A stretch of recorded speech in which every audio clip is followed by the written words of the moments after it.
आप सभी का स्वागत है। संघर्ष ही जीवन है। जो मुस्कुरा रहा है उसे दर्द ने पाला होगा, जो चल रहा है उसके पाँव में छाला होगा। बिना संघर्ष के इंसान चमक नहीं सकता, जो जलेगा उसी दिए में उजाला होगा। संघर्ष क्यों बचे संघर्ष से? संघर्ष ही तो जीवन की आत्मा है। जितना कठिन संघर्ष होगा उतना ही शानदार जीत होगी। एक बार एक किसान भगवान से बहुत ही नाराज हो गया। किसान बहुत मेहनती था। बहुत मेहनत से वह खेतों में अनाज उगाता, उसकी देखभाल करता, पर अक्सर उसकी फसल खराब हो जाती। कभी सूखा पड़ जाता, कभी बाढ़ आ जाती, कभी तेज़ धूप, कभी आंधी।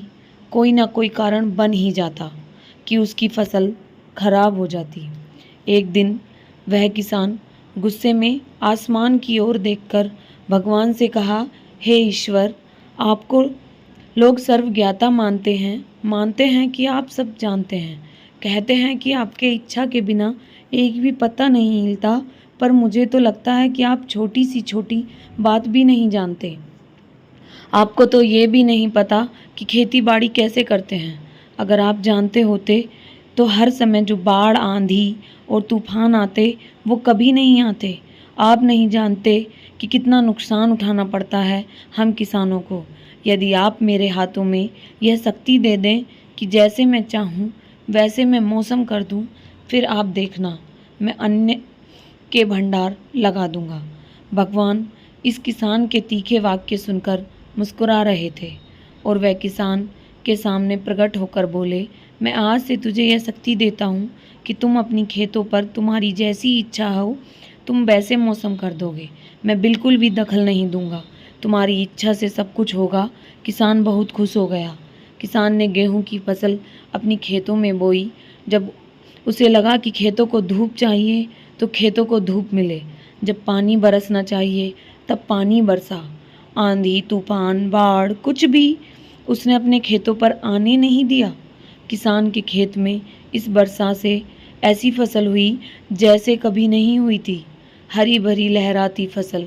मन ही मन में बहुत खुश हो गया और सोचने लगा, अब सबूत के साथ दिखाऊंगा भगवान को कि इसे कहते हैं शक्ति का सही उपयोग।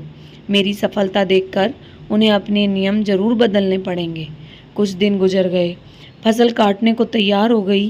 किसान बहुत उत्सुकता के साथ फसल को काटने लगा, पर जैसे ही उसकी नज़र गेहूं की बालियों पर गया तो उसने अपना सिर पीट लिया और वह रोने चिल्लाने लगा।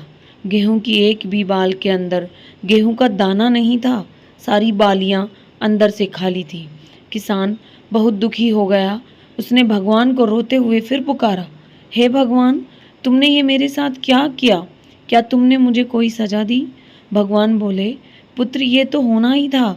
तुमने पौधे को संघर्ष करने का मौका ही कहाँ दिया? न तो तुमने उन्हें आंधियों से जूझने दिया, न तेज बारिश से सहने दिया और न ही धूप में तपने दिया। एक भी चुनौती का सामना तुमने उन्हें नहीं करने दिया। इसलिए सारे पौधे अंदर से खोखले रह गए। जब आंधी, तूफान, तेज बारिश और धूप पड़ती है तभी ये पौधा अपने अस्तित्व को बचाने के लिए संघर्ष करते हैं और इसी संघर्ष से एक बल पैदा होता है जिसमें शक्ति होती है, ऊर्जा होती है। और यही ऊर्जा पूर्ति तेरे गेहूं के दानों की तरह जो नहीं फूटी, तूने उन्हें कठिन परिस्थितियों से गुजरने ही नहीं दिया जहां उनके अस्तित्व का जन्म होता। सारे बालियां इसलिए खाली हैं, इसमें एक भी गेहूं का दाना इसलिए नहीं है क्योंकि तुमने अपने पौधों को संघर्ष कराया ही नहीं। याद रखिए, स्वर्ण में सवर्णीय आभा तभी आता है जब वह आग में तपने, गलने और हथौड़े से पीटने जैसे संघर्ष से गुजरता है। कोयले का टुकड़ा हीरा तभी बनता है जब वह उच्च दाब और उच्च ताप की मुश्किल परिस्थितियों से गुजरता है।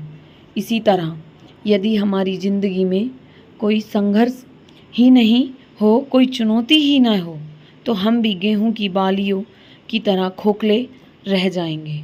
कोई अस्तित्व नहीं होगा हमारा। विपरीत परिस्थितियाँ, चुनौतियाँ, समस्याएं हमें और अधिक निखारती हैं।